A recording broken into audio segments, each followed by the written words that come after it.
तो ये मैसेज जो बार बार आता है कि आप लोग बीजेपी के नजदीक हैं या बीजेपी के साथ एक ट्विनिंग है जिसमें आप उसके अनुकूल रहेंगे लेकिन दिखेंगे विरोध में। नहीं, देखिए, हमेशा समाजवादी पार्टी और नेताजी हमेशा भारतीय जनता पार्टी के खिलाफ रहे और हमेशा भारतीय जनता पार्टी को समाजवादी पार्टी ने ही हराया है, हमेशा हराया है, कई बार हराया है। और समाजवादी पार्टी तो ने कभी गठबंधन नहीं किया, दूसरे लोगों ने जरूर गठबंधन किया है भारतीय जनता पार्टी से, और भारतीय जनता पार्टी से समाजवादी पार्टी का कभी गठबंधन हो ही नहीं सकता है। समाजवादी पार्टी की विचारधारा दूसरी है, भारतीय जनता पार्टी की विचारधारा सांप्रदायिकता को बढ़ावा देने वाली है, देश को तोड़ने वाली विचारधारा है। इसलिए समाजवादी पार्टी का कभी भारतीय जनता पार्टी से गठबंधन हो ही नहीं सकता। अच्छा, ये कितना सही है कि बार बार इसका जिक्र होता है कि सीबीआई सेंटर लगा देता और मुलायम सिंह उसके बाद अनुकूल हो जाते हैं सेंटर के? देखिए, ऐसा तो कुछ है नहीं। सीबीआई का न तो डर है नेताजी को, न किसी समाजवादी को कोई डर है। सीबीआई, देखिए, अगर सीबीआई भारतीय जनता पार्टी के लोग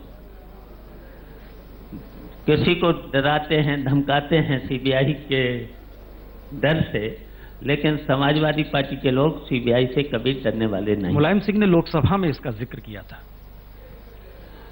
लेकिन नेताजी खुद में और समाजवादी पार्टी के लोग अगर प्रयास, वो लोग अपना प्रयास करेंगे भारतीय जनता पार्टी के, लेकिन समाजवादी पार्टी के लोग और नेताजी सीबीआई से कभी डरने वाले नहीं हैं।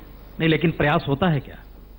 अब ये भारतीय जनता पार्टी के लोग तो करते, पहले दूसरे लोग भी करते रहे हैं, लेकिन जब भी सीबीआई, नेताजी और नेताजी समाजवादी के लोग बेदाग निकले हैं, प्रयास जरूर किया है, लेकिन समाजवादी पार्टी के लोग और नेताजी हमेशा बेदाग निकले। अच्छा, जितने मामले बीजेपी के साथ आप लोग के टकराव के होते हैं उसमें लगता ऐसा है बार बार कि आप बीजेपी को लाभ पहुंचा रहे हैं, चाहे वह मुजफ्फरनगर का जिक्र हो, चाहे वह काउ स्लॉटर वाला मसला हो जिस पे आपने बयान भी दिया था कि पैसे जो हैं बीजेपी के पास चले जाते हैं। ये क्या अंडरस्टैंडिंग है आपकी? देखिए, भारतीय जनता पार्टी के लोग वैसे तो देखिए हमेशा जब भी चुनाव आते हैं तो उनका प्रयास रहता है कि प्रदेश में कहीं न कहीं दंगे हों, और कराते भी हैं। लेकिन कराते हैं मतलब सरकार आपकी, कानून व्यवस्था आपके हाथ में, कोई दंगा कैसे करा देगा? भड़काते हैं, भावनाओं को भड़काते हैं लोग। जैसे मुजफ्फरनगर में जब कांड हुआ था, घटना कुछ और थी, घटना कुछ और थी, लेकिन उन्होंने प्रयास किया था।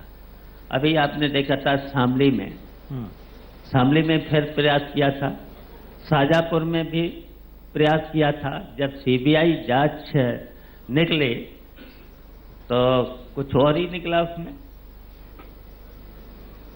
लेकिन भारतीय जनता पार्टी का एक भी व्यक्ति को पकड़ के जेल में नहीं डाला गया, एक एफआईआर दर्ज नहीं की गई। ये क्या मसला है? आप बोल रहे हैं भड़काते हैं, तो भड़का दें, पर तो कानून को काम करना चाहिए। देखिए, एफआईआर भी हुई है, जांच भी हुई है और जांच चल भी रही है, लेकिन कुछ देरी जरूर हुई है जांच में। लेकिन जहां पर भी अगर कोई दंगा भड़काने की कोशिश करेगा या कोई ऐसा काम करेगा तो हमारी सरकार उसमें सख्त कार्रवाई करेगी। ओके, अब हमारा विषय है कि दरअसल आप लोग लौटेंगे कैसे दोबारा। एक लंबी फहरिस्त है आपके मंत्रिमंडल की, और हाल में एक report I association for democratic right की। हमने उस रिपोर्ट को देखा तो पता चला कि 45% मंत्री जो हैं उनके खिलाफ ही आपराधिक मामले दर्ज हैं। तो ये जो करप्शन का मसला है, अपराध का मसला है, आप क्या चुनाव में मानते हैं कि ये सब चीजें मैटर नहीं करती हैं, या यही मैटर करती है जीतने के लिए? देखिए, अब मुझे देखना है और हम लोगों ने प्रयास भी शुरू कर दिए हैं। वैसे तो देखिए हमारे यहाँ मंत्रियों पर किसी पर भी आपराधिक मामले नहीं हैं। नहीं सर, वो एफिडेविट जो दिया जाता है ना चुनाव लड़ने से पहले, उसमें जिक्र करना पड़ता है, तो उसमें जो जिक्र किया गया है उसी का एक साथ करके कलेक्शन करके देखिए रखा पॉलिटिकल मुकदमे जरूर हो सकते हैं, आपराधिक मुकदमे हमारे मंत्री पर किसी पर भी नहीं है। पॉलिटिकल मुकदमे तो रोज हम लोग आंदोलन करते हैं, रोज आंदोलन करते हैं, और कहीं पर भी अगर कोई भी पॉलिटिकल आदमी है तो कहीं धरना है, प्रदर्शन है, और जहां पर भी गलत काम या प्रशासन के लोग जब विपक्ष में होते हैं तो रोज धरना प्रदर्शन करते हैं, लेकिन आपराधिक मुकदमे वो नहीं होते हैं। और हमने तो तय किया है, अभी भी तय किया है, हम किसी भी अपराधी को टिकट नहीं देंगे। हम लोगों ने ये भी तय किया है, तो जब हम किसी अपराधी को टिकट नहीं देंगे तो न तो वो कोई एमएलए बनेगा, जब एमएलए नहीं बनेगा तो मंत्री बनने का सवाल ही नहीं। तो ये जो हत्या, अपहरण, इन सब के भी जो आरोप हैं, ये भी पॉलिटिकल मुकदमे हैं। देखिए हमारी पार्टी में अभी किसी पर भी कोई मंत्री, किसी पर भी आपराधिक मुकदमा है ही नहीं, पॉलिटिकल मुकदमे जरूर हैं। तो आप ये वादा कर रहे हैं कि ऐसे किसी व्यक्ति को टिकट नहीं दिया जाएगा जिसको एफिडेविट भरते समय लिखना पड़े कि उसके खिलाफ कोई क्रिमिनल केस है? देखिए झूठी रिपोर्ट किसी के भी लिखी जा सकती है। अच्छा, बड़ा दिलचस्प है, आपके खिलाफ भी 2 मुकदमे हैं। देखिए हमें याद आया, उसमें जो जिक्र है उसमें आपके खिलाफ भी है। हमारे खिलाफ आपराधिक मामला कोई नहीं है। अब हमारे खिलाफ मामला 2 मामले ऐसे मामले हैं जिनमें आपको भी ताज्जुब होगा कि एक भदोही में उपचुनाव हो रहा था। हम तब प्रदेश पार्टी के अध्यक्ष भी थे और हम लीडर अपोजिशन भी थे। तब हम चुनाव प्रचार में जरूर गए, तब उत्तर प्रदेश में सरकार थी बहुजन पार्टी की, और वहां से एक मंत्री गुजर रहे थे। हमारी गाड़ी को रोक दिया गया। हमारे पास केवल उस समय एक सिक्योरिटी की हमारी गाड़ी और एक गाड़ी, 3 गाड़ियां थीं, और वहां के इंस्पेक्टर ने गाड़ियां जैसे ही रुकवा दी तो हमारे पीछे जितनी भी गाड़ियां आती गई रुकती गई। तो वो मुकदमा 2 मुकदमा उस दिन हमारे ऊपर लिखाए गए, धारा 144 तोड़ने के, जबकि हम स्टार प्रचारक भी थे। समाजवादी पार्टी की तरफ से स्टार प्रचारक भी थे। अब ये मुकदमा तो, ऐसे मुकदमे तो राजनीति में लिखाए जाते हैं। वही मुकदमे 2 हमारे मुकदमे थे। शायद एक मुकदमा अभी खत्म हुआ है, अभी एक मुकदमा चल रहा है। वो मुकदमा की धारा है 144 तोड़ने के बाद शायद एक धारा 188। तो ये ऐसे तरीके से तो मुकदमे हम लोगों पर हो सकते हैं, लेकिन कोई भी आपराधिक मामला हम लोगों पर नहीं है। तो जो पहले आपके यहाँ जब चुनाव का प्रोसेस शुरू हुआ, कुछ लोगों को आप लोगों ने ऐलान किया कि ये चुनाव लड़ेंगे, लेकिन उसके बाद फिर बहुतों को आपने बदल दिया, आप ही ने बदल दिया कि नहीं नहीं ये नहीं, तो वजह क्या थी? देखिए हमारा केवल फार्मूला है कि जो हमारा प्रत्याशी जीते और उसकी समाजवादी पार्टी के प्रति लॉयल्टी हो, और अगर हमने टिकट दे दिया वो काम ही नहीं कर रहा है, जब काम नहीं करेगा तो वो प्रत्याशी जीत नहीं सकता है।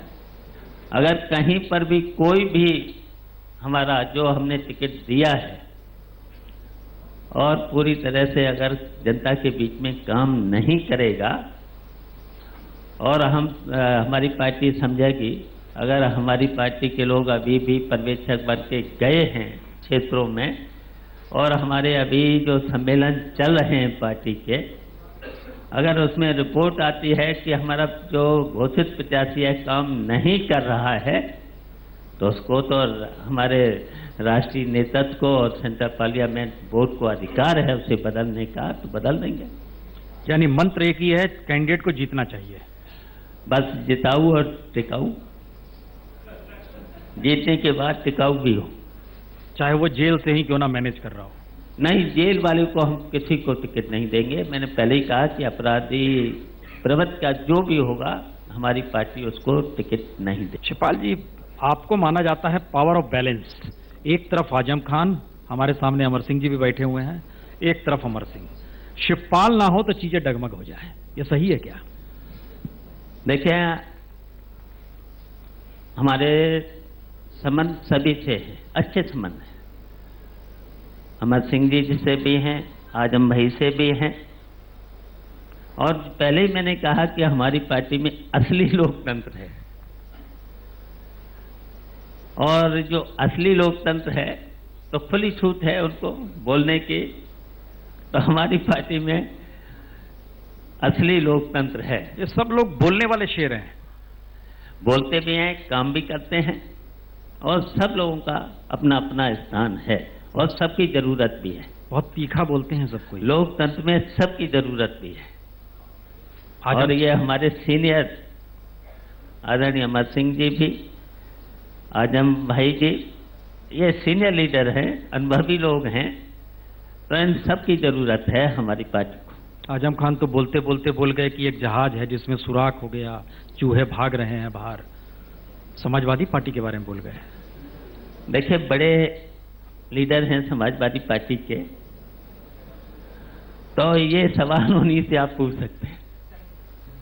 लेकिन ये एक ऐसी डेमोक्रेसी है समाजवादी पार्टी के भीतर, अब हम आखिरी दौर में हैं, जिसमें चेहरा अखिलेश यादव, फैसला मुलायम सिंह यादव, शिवपाल यादव बैलेंस करेंगे, और जो चुनाव जीत सकता है उसको टिकट दिया जाएगा। यही मंत्र है, और हम सब लोग एक हैं, पूरा परिवार एक है, और इसके मुखिया हैं नेताजी, चेहरा है अखिलेश यादव, और हम सब लोग काम करने वाले हैं, और इसी तरीके से हम सब लोग एक होकर के 2017 में उत्तर प्रदेश में फिर स्पष्ट बहुमत की सरकार बनाएंगे। तो कोई एक अधिकारी का नाम बता सकते हैं जो यादव ना हो लेकिन प्रभावी हो उत्तर प्रदेश में?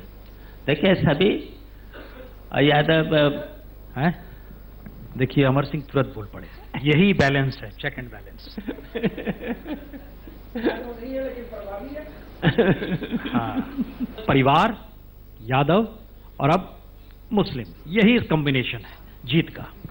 देखिए, समाजवादी पार्टी में सभी वर्ग के लोग हैं, सभी वर्ग के लोग। देखिए, अब तो समाजवादी पार्टी में नेताजी के बाद बेनी प्रसाद वर्मा भी हैं, आजम भाई भी हैं, अमर सिंह जी भी हैं, अमर सिंह भी हैं, ये सभी वर्ग के लोग हैं, और समाजवादी पार्टी में हर वर्ग के लोग हैं।